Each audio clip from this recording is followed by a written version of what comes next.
You're listening to the CyberWire Network, powered by N2K.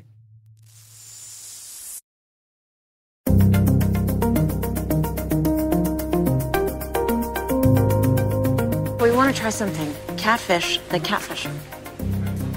Is that a Dr. Seuss book?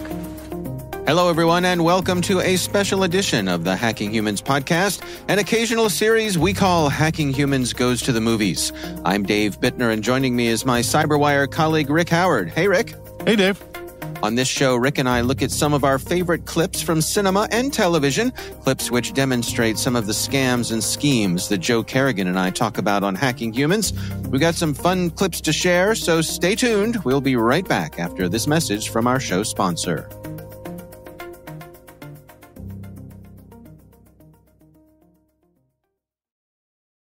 The start of the year is a great time to take that next step in your education, career, and beyond. Rely on N2K certification prep to provide the tools to help boost knowledge, skills, and confidence to get you there. And now, for a limited time, all N2K certification practice tests are 40% off. Visit n2k.com/certify and use promo code N2KVDAY. That's N2KVDAY to save 40% on your purchase. That's n2k.com/certify with promo code N2KVDAY. Offer ends Monday, February 19th. Happy learning. All right, Rick. First of all, before we dig in here, I just want to say that I'm feeling fine after last show. You've recovered from your fright, have you? Yeah. Well, I just want to say that I feel very fortunate that I have the presence of mind to always carry a penknife in my pocket. And also lucky that like extraterrestrial cephalopods, they swallow you in one bite. They don't chew. Oh, so that, no teeth. That bought, no. So that bought me some time. There's like a beak kind of thing, but it just kind of, and in you go. And so I had a little bit of time to get the penknife out and saw my way out. So I am very impressed with your fortitude and the ability to use a penknife in a disastrous situation. So good on you, sir.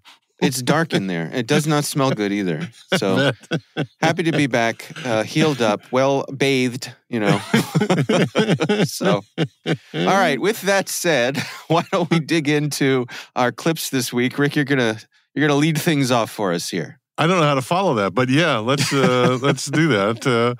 My clip this week comes from the 2014 movie The Imitation Game. Have you seen it, Dave?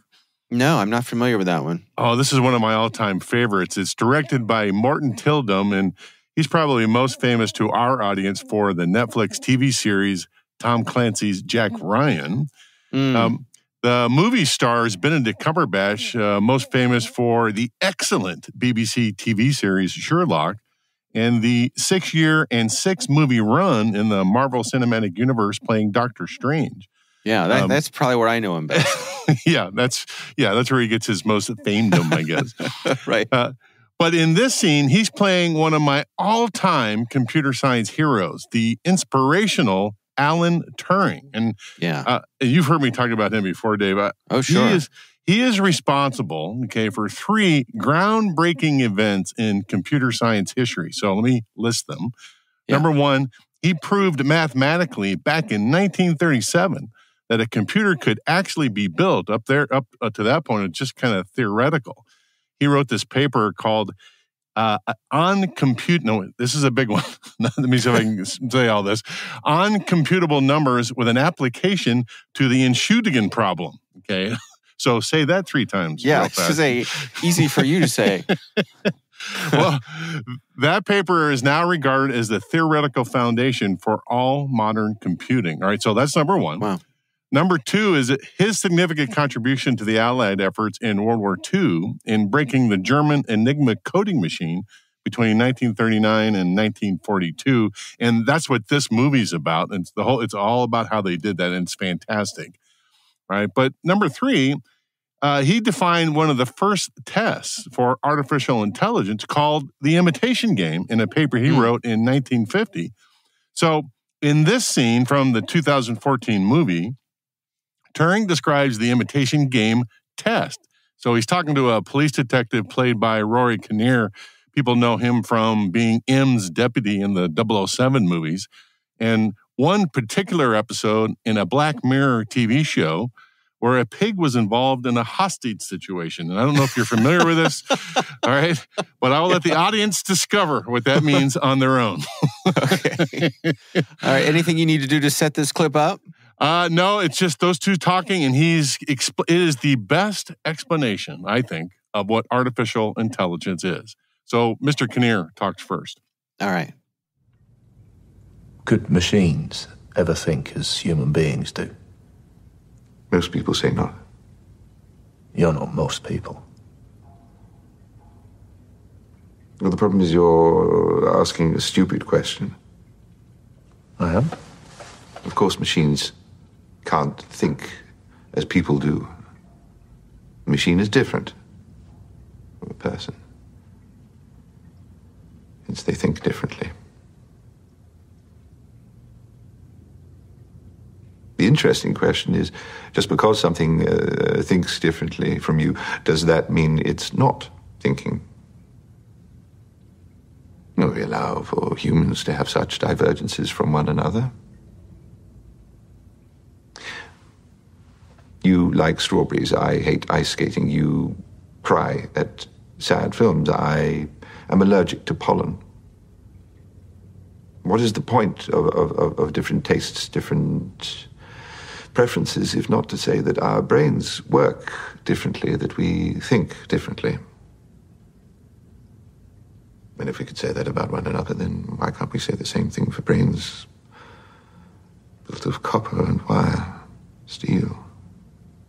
And that's this big paper you wrote. What's it called? The Imitation Game. Right, that's what it's about.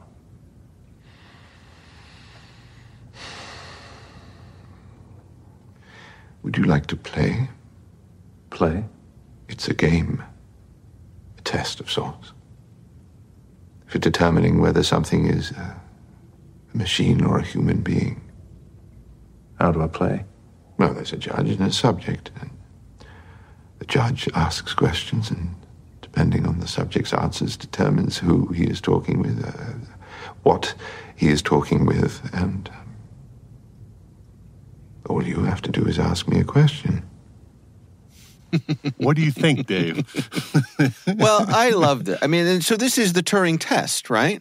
It's the Turing test. It's absolutely. And it's been used by computer scientists since then to decide if a computer is able to think. Yeah. Okay? And the reason I love this clip is because, with ChatGPT coming out late last year, and all the large learning modules that we've been messing with since then, there have been a lot of people claiming that we are very close to a computer passing the Turing test, right? Yeah. And so when they say that, that's what we're talking about. In fact, there was a Google engineer that got fired, back in July 2022. His name was Blake Lemoine, I guess is how you say that. Yeah. But he was saying out loud that basically his Lambda little chat function, machine learning module, passed the Turing test, and he was having conversations with it every night as a pal. Okay, so that's what we're talking about. He was making the case that it was sentient.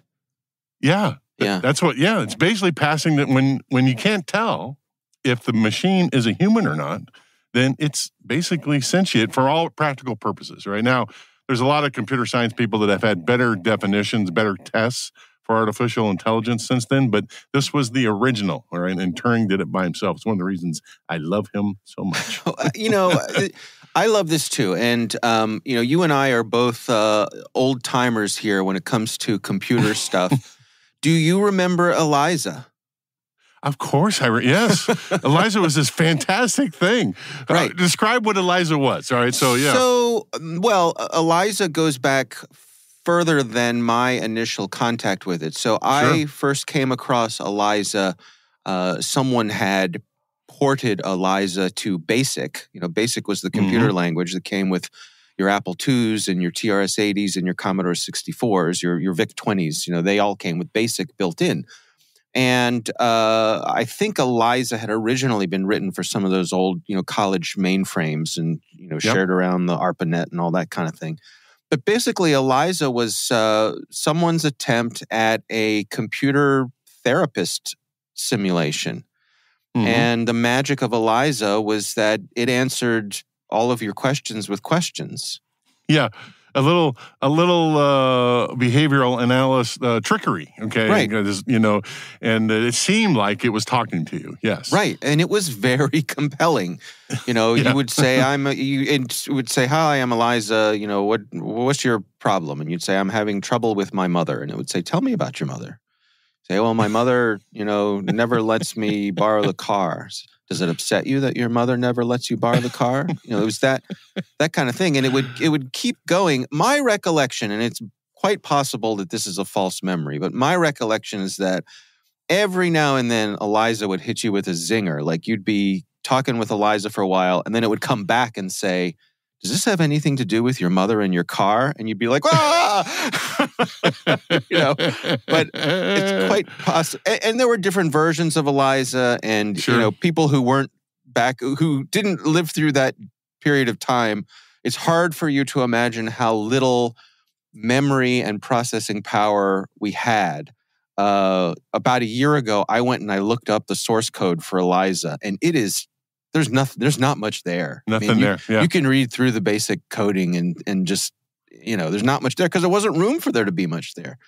But it was compelling.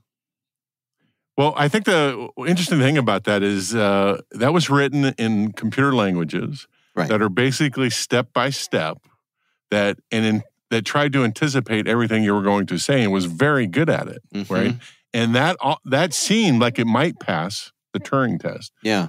With these new large language models, that's not how that's being done at all. It's not trying to have an answer for everything a person might ask them.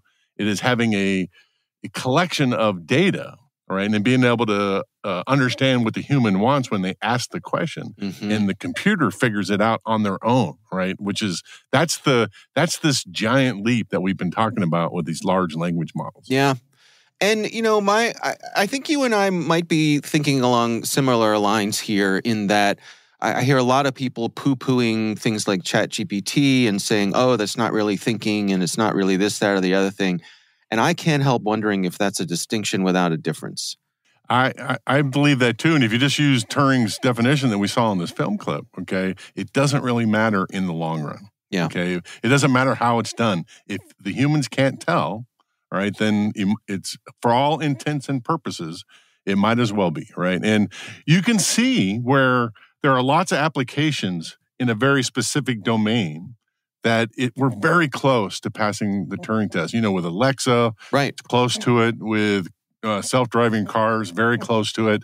And all of these things in the next 10 years or so are all going to come together, and it's going to be so much better, right? All right, so that's the positive spin on it.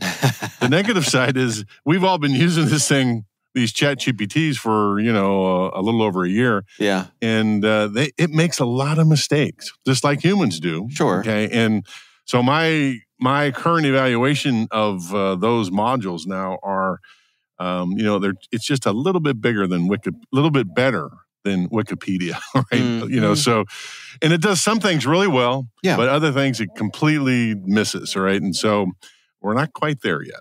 No, I think if you put guardrails on it and you give it a specific task that is self-contained, it can do an extraordinarily good job.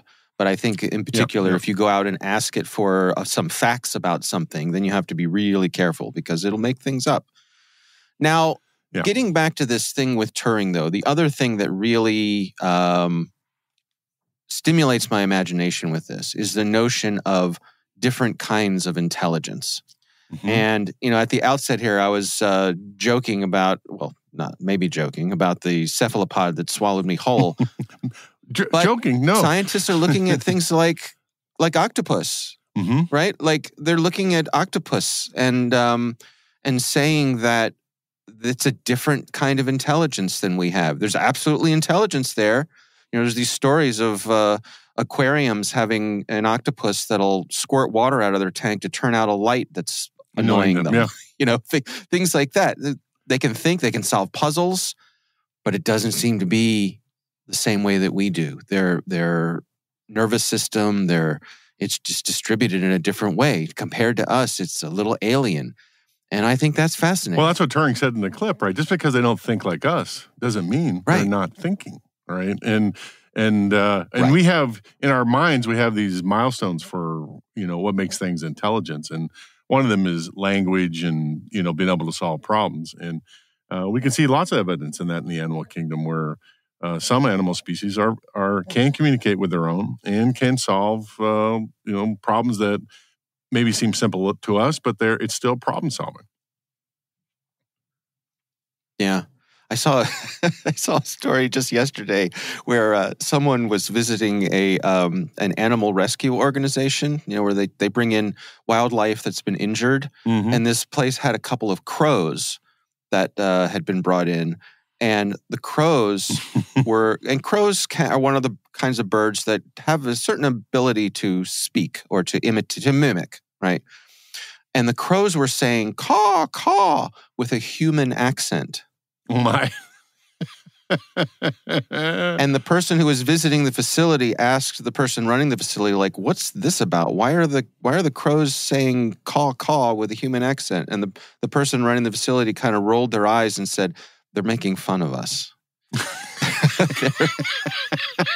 That's what we sound like. And there you go. That is thinking, all right? I love that, right? If you can make bad jokes, I mean, you're in, okay? Yeah, yeah, exactly. The crows are tired of us seeing crows and going, caw, caw. They're like, oh, come on. That's not what we sound like. Get it right, all right. Yeah, exactly. All right. I am going to switch gears on us here because mine is a little bit lighter, but still something that we cover a lot on Hacking Humans here. And this is catfishing. Mm-hmm. So I'm using a clip from the show Chicago PD. Are you at all familiar with this show, Rick? I was not until you showed it to me earlier today. So that's brand new for me. Yeah. So Chicago PD is an American police procedural drama series. It's been quite successful. I think they've been renewed for their 10th, 11th, and 12th season or something like that. Wow. On the one hand, it's one of those shows that the network can kind of grind out inexpensively. The sets are built. Yep. They got everything they need. They're popular. There's plenty of places to get stories, ripped from today's headlines. And that's kind of what happens here. So this clip I'm sharing today is from Chicago PD. This is season 3, episode 18. It's called Casual with a K. And this centers around 2 of the police officers whose names are Burgess and Roman. And as these TV shows often have, these are 2 impossibly good-looking police officers. I was thinking that too when I saw it. I was like, my goodness. Right. No, they are just gorgeous human beings, perfectly groomed, and have snappy teeth. Repartee with each other. Yeah, they're just wonderful. Yeah. So they are in the police station when the desk sergeant, who's Sergeant Platt, calls them over to deal with a man who has been a victim of catfishing. Now, before we dig in here, Rick, you want to give us a little description of what catfishing is? Yeah, catfishing is that somebody kind of steals your image and your identity to some point and claims they're you to convince you to come see them. Okay, like in the typical example is they show a beautiful woman on on some social dating app.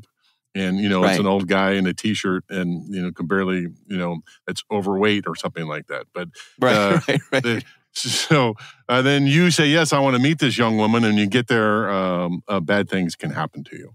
Yeah. Yeah. And that's what this is about. So, again, this is from Chicago PD. And we start off here that we are in the police department. And these 2 cops are helping a man who has fallen victim to someone catfishing him. You 2, over here. Okay, how can we be of service, Sergeant? You see that guy over there? Robbery victim. Kent Kozar. You're gonna love him. Home phone. Can't you just call me on my cell? Okay, leave that one blank. Location of the robbery. Shangri-La Motel, but it is not what you think. Wait, let me guess. You took a hooker to a motel and she robbed you? What? No, we matched on Casual. I don't know what that means. Oh, it's a dating app.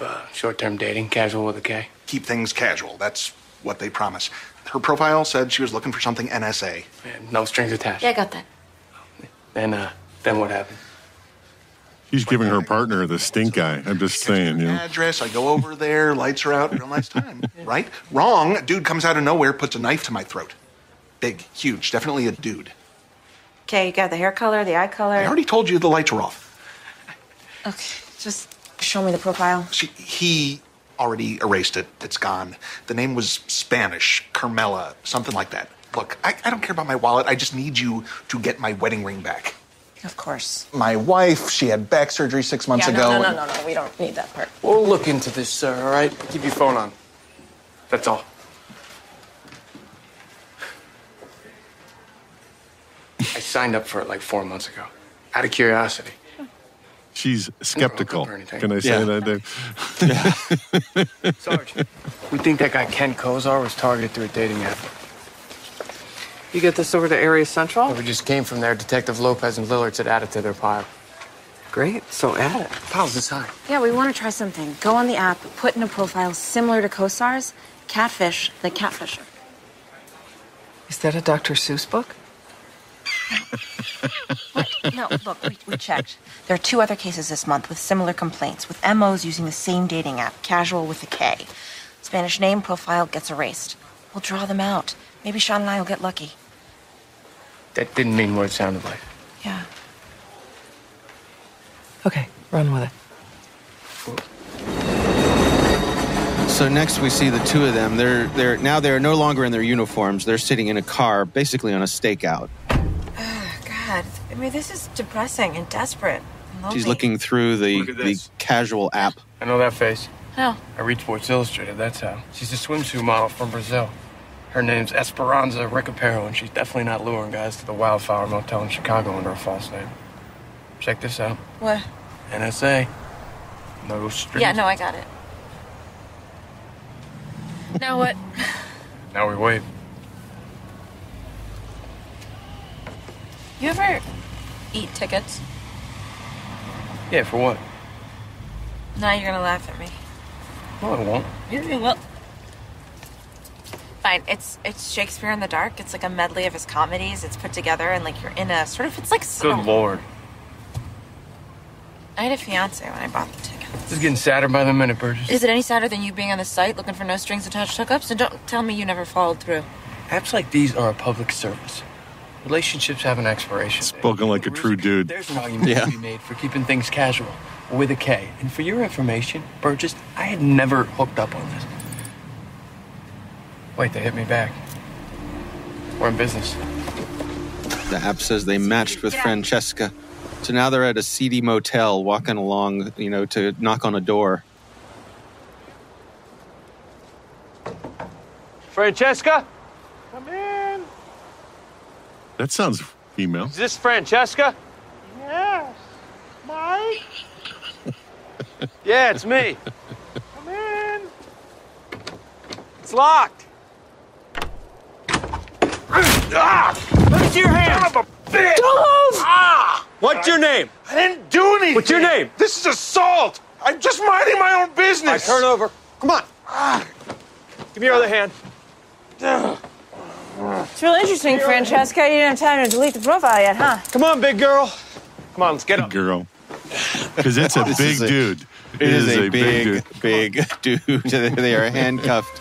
They have handcuffed and hauled him out of the no-tell motel to never catfish again. What do you think of this, Rick? Do you know where the term catfish comes from, Dave? Do you know this? I know of, I've seen people who go catfishing where they get into a river and they catch catfish by hand. Have you seen that? I have seen people do that. Yeah. And I thought that too. We do another podcast called Word Notes where we explain catfish, and the origin of the term comes from a 2010 documentary. This woman does a catfish, but she's not trying to steal money. She's just interested in romance. And so the documentary catalogs and shows how all this comes about, and then shows the inevitable betrayal when the man figures out that it's not this beautiful woman like the Sports Illustrated model in the movie clip, but really just a 40-year-old housewife who's looking for entertainment, right? So that's how catfish, the term, got thrown into the cybersecurity vernacular. I don't understand, though. Why catfishing? He never explains why catfishing. It's alluded to what you said about, going into the river and catching catfish with your bare hands. Like setting the hook. Yeah. Yeah. Okay. All right. Yeah. Yeah, all right. There Well, you go. It's a fun clip, and it's always interesting to me to see these kinds of shows dramatize these sorts of things, and I think in this case, I think they did a pretty good job with it. The dialogue's pretty snappy for a TV show. For a network TV show. We laughed how many times, right? So I'd watch another one of those. You kind of believe that these two police officers have a relationship, a sort of that collegial, begrudging, tolerating each other relationship with just under the surface, broiling sexual tension, right? Damn, that may be the plot of most of those TV procedurals, like you said. Yeah, no, I think it is.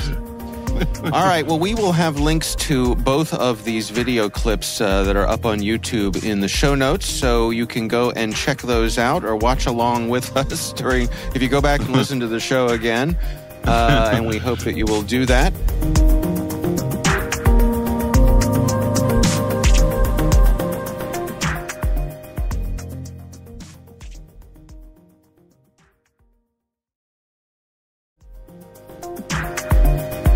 We want to thank all of you for listening, and also add a quick reminder that N2K Strategic Workforce Intelligence optimizes the value of your biggest investment, your people. We make you smarter about your team while making your team smarter. Learn more at n2k.com. Our senior producer is Jennifer Iben. This show is edited by Elliot Peltzman. Our executive editor is Peter Kilpie. I'm Dave Bittner. And I'm Rick Howard. Thanks for listening.